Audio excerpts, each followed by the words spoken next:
মানুষ মারা যাওয়ার পরেও কি কারোর সঙ্গী হতে পারে? আজকের এই ঘটনাটি তারই উদাহরণ।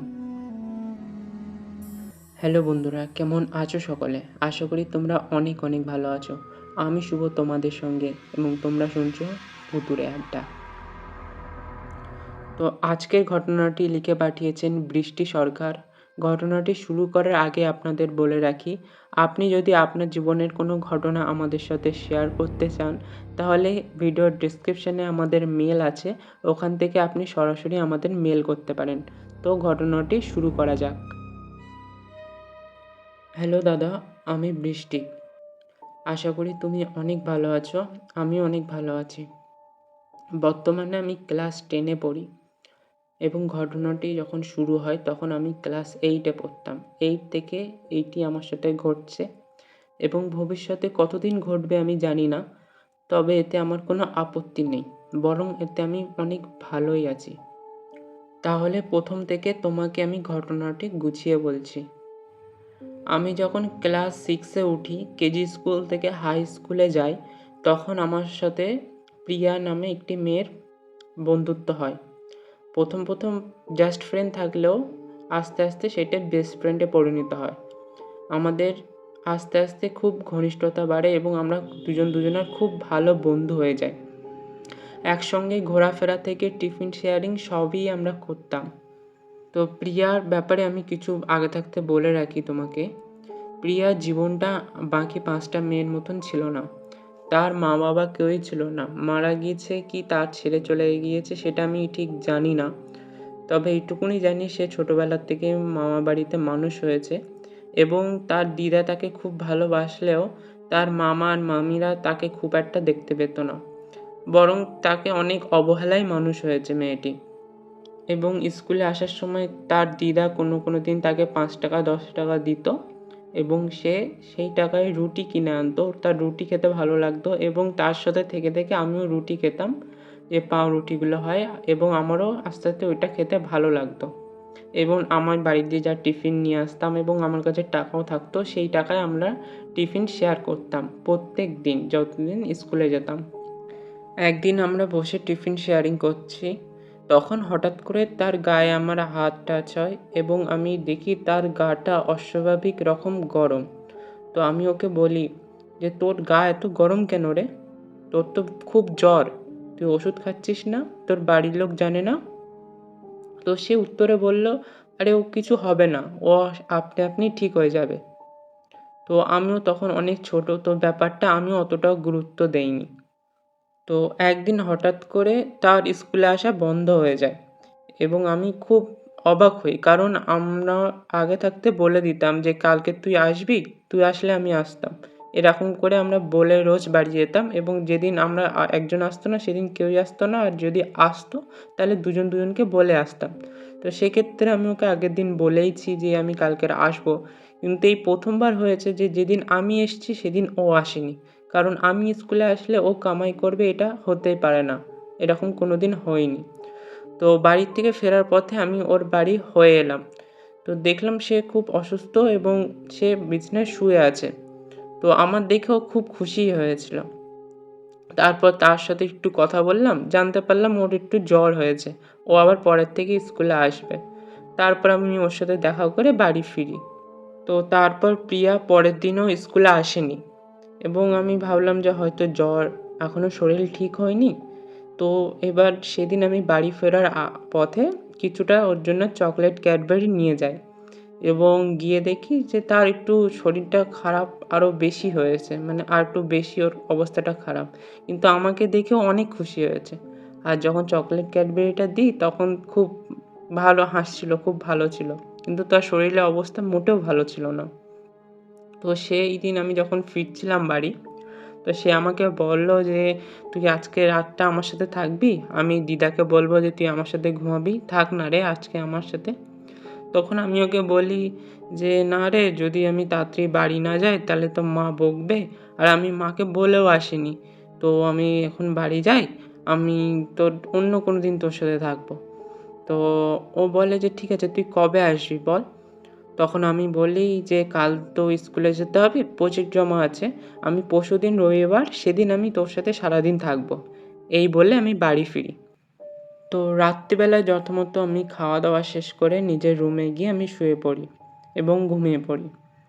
হঠাৎ রাত্রিবেলা আমার ঘুম ভাঙে প্রিয়ার আওয়াজে।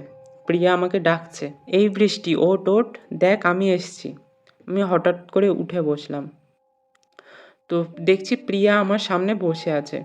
ওকে দেখে আমি যতটা খুশি হয়েছি তার থেকে বেশি অবাক হয়েছি যে এত রাতের বেলা ও আমার বাড়ি কি করে আসলো। তারপর ভাবলাম হয়তো দিদার সাথে এসছে। তাও এত রাত্রেবেলায় আসার কোনো কারণ আমি বুঝতে পারলাম না। তাকে আমি জিজ্ঞেস করলাম যে, "তুই এখন এখানে কি করছিস?" তখন প্রিয়া হাসতে হাসতে বলল যে, "বৃষ্টি, তুই কালকের স্কুলে যাবি না, ঠিক আছে? তুই আমার বাড়ি আমার দেখতে আসবি। আমি এক জায়গায় চলে যাচ্ছি, তো তো তোর সাথে আমি দেখা করে যেতে চাই।" তখন আমি অবাক হয়ে বললাম, "তুই আবার কোথায় যাচ্ছিস?" তখন প্রিয়া বলল যে, "তুই যাস তখন বলবো। তুই অবশ্যই কিন্তু কালকে আমার বাড়ি যাবি।" আমি তাহলে গেলাম। তো তখন অনেক রাতও হয়েছে, আমিও বুঝতে পারছি না যে কি বলছি, কি হলো। তখন আমার ঘুমও পাচ্ছে। আমি বলছি, "ঠিক আছে তুই যা, তাহলে আমি কাল সকালে তোর বাড়ি যাচ্ছি, গিয়ে কথা হবে।" বলে প্রিয়া উঠে চলে গেল এবং আমি আবার ঘুমিয়ে পড়লাম। ঘুমিয়ে ভাবলাম যে ও কী করে আসলো, হ্যানা ত্যানা ভাবতে ভাবতে আমি ঘুমিয়ে পড়ি, অতটা আমি ভাবি না। তো সকালবেলা উঠে জানতে পারি যে আমার বন্ধু প্রিয়া আর এই দুনিয়ায় নেই। তো এটা শুনে তো আমার প্রথমত বিশ্বাসই হচ্ছিল না। দ্বিতীয়ত আমি এত ভেঙে পড়ি, এত কান্না করি, আমার নিজের অবস্থাও খুব খারাপ হয়ে গেছিলো, কারণ আমি ওকে খুব ভালোবাসতাম। তারপর আমি মার সাথে তার বাড়ি যাই, গিয়ে তাকে দেখি। তখন মনে পড়ে যে ও আমার সেদিন থাকতে বলেছিল, আমি থাকলাম না ওর সাথে। সেদিনই আমাদের লাস্ট দেখা যদি জানতাম সেদিনই আমাদের লাস্ট দেখা, তাহলে আরেকটু সময় থাকতাম। আমি জাস্ট মেনে নিতে পারছিলাম না যে ও আমাকে ছেড়ে চলে গেল। তারপর সময়ের সাথে সাথে আমিও নিজের জীবনে ব্যস্ত হয়ে পড়লাম। তবে ওকে কখনো ভুলতে পারিনি, না পারবো। এবং ওর কথা মনে পড়লে আমি কাঁদতাম, খুবই কষ্ট লাগতো, নিজেকে একা ফিল করতাম। তো এর ঠিক ১ সপ্তাহ পর থেকে আমার সাথে এটা ঘটে। একদিন স্কুলে থাকার সময় টিফিন টাইমে টিফিন বের করতে গিয়ে দেখি টিফিন বক্সের পাশে একটা রুটি আছে। একদম তাজা রুটি, মানে এই না যে অনেক পুরনো রুটি। তখন আমি মনে মনে ভাবি আমি তো ব্যাগে রুটি রাখিনি, আর আমার মাও কোনোদিন এই রুটি কিনেও আমার দেয় না, তাহলে রুটিটা আসলো কোথা থেকে? তারপর আমি কিছু না ভেবে আমি বললাম কেউ হয়তো দিয়েছে, নাহলে তো উড়ে উড়ে আসবে না। আমি সেটা খেয়ে নিই এবং পরের দিনেও সেম দেখি যে ব্যাগে একটা রুটি আছে প্রত্যেক দিনই। এবং একদিন আমি বাড়ি থেকে বেরোনোর সময় ভালোভাবে ব্যাগ চেক করে যাই, কিচ্ছু থাকে না।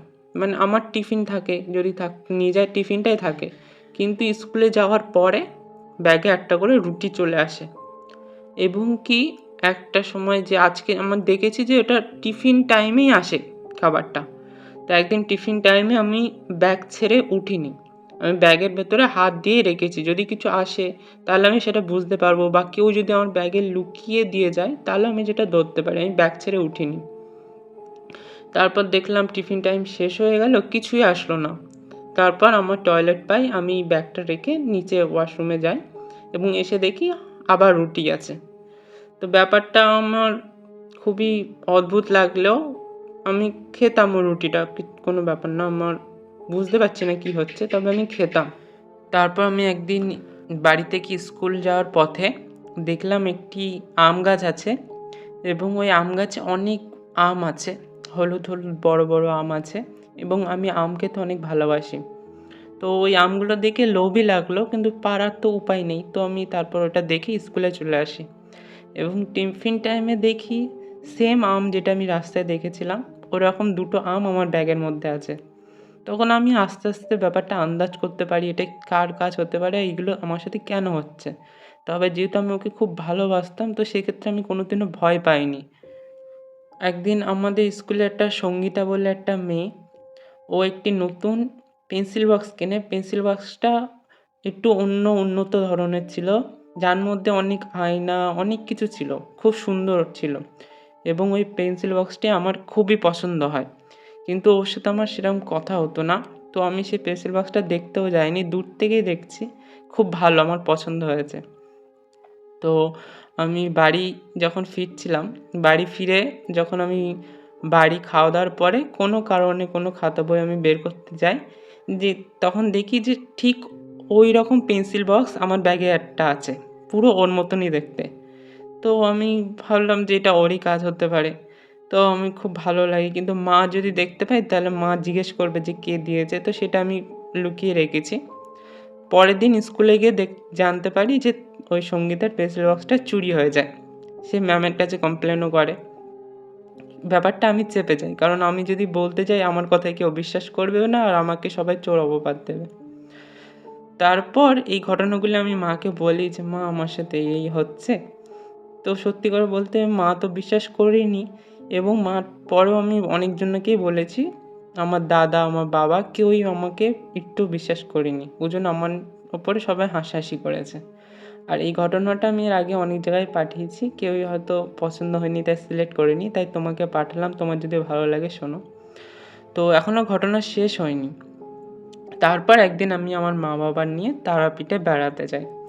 ওখানে পুজো দেওয়ার জন্য লাইনে দাঁড়িয়েছিলাম, আর ওখানে অনেক সাধু পণ্ডিতরা থাকে, আপনারা জানেন।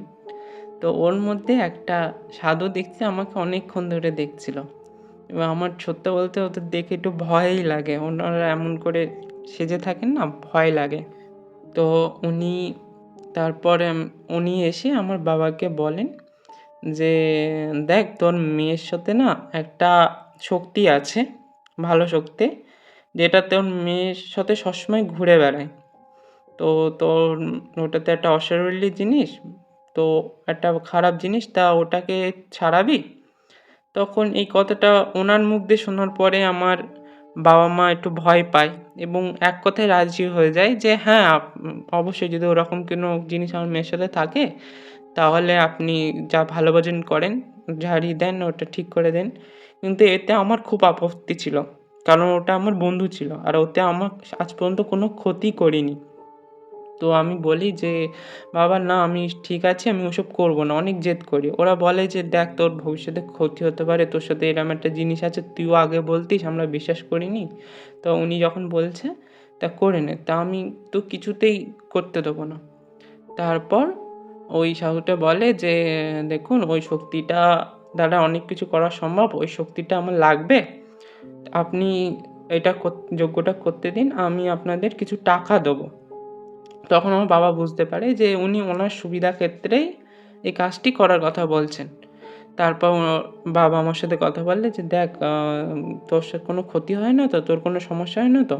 তখন আমি বাবাকে বুঝিয়ে বলি যে বাবা এই এই ব্যাপার, ও আমার কোনো ক্ষতি করে না, আমার ওজন সে বিপদ থেকে রক্ষা করে।